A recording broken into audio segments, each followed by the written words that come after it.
Welcome to Silicon Valley Asian Business Talk.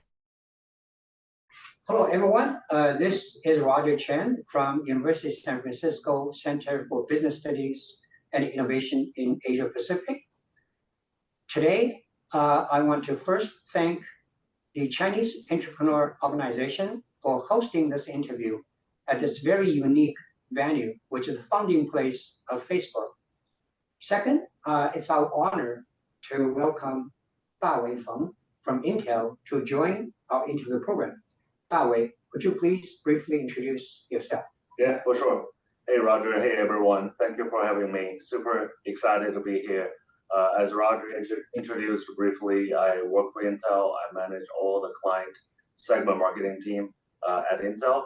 Outside of the work, I have been pretty active in mentoring Chinese in the Bay Area from career perspective, as well as advising a few of the startups. Thank you. Corporate innovation challenges, solution, and limitation. The second question is, now we understand this is one of the key challenges. Anything large corporation can do to make it more nimble? I wish I know the right way to do it. It's a very difficult, right? So I think there are all kinds of different ways of managing this.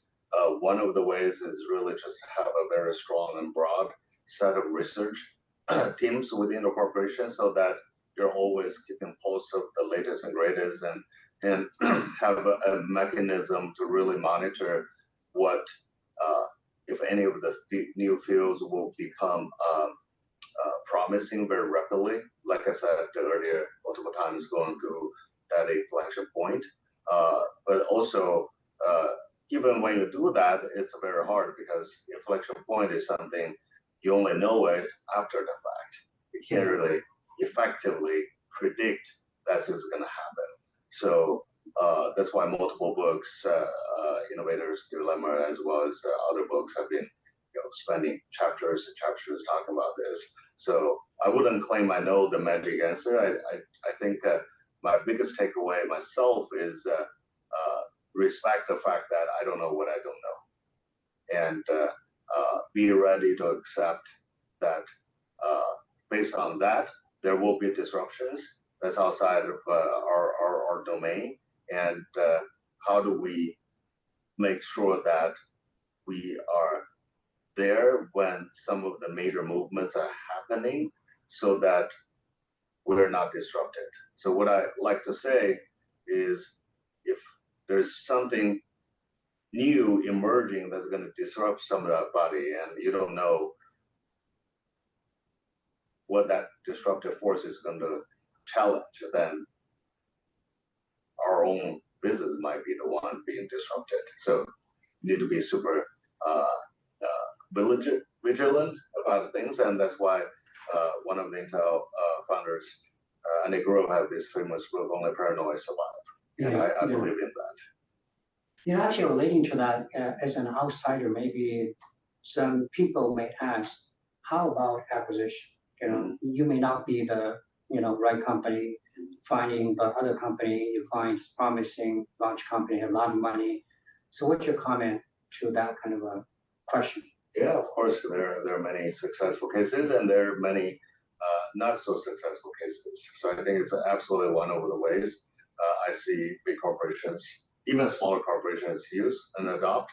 And like I said, there are a lot of cases that become very successful, and there are a lot of cases it may not be very successful. Why? Could you kind of elaborate based on why some of the times the acquisition may not be the right solution? Yeah, I think I'll be very general. Yeah, of course. And one of the reasons is integration. How do you integrate or not?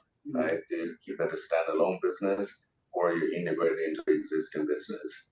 And there are pros and cons of doing either way, and it's very situational. And some other cases, it's the technology you acquired might be too early. To the early point, you may thought that this is going to be successful in going through the inflection point, and it may turn out to not be the case. And that's the risk intrinsically. You should bet wrong in a sense. There is no guarantee that you bet big is you're going to bet right. There's no guarantee on that. And there's also this how organic is the new asset to be integrated into your overall business, right?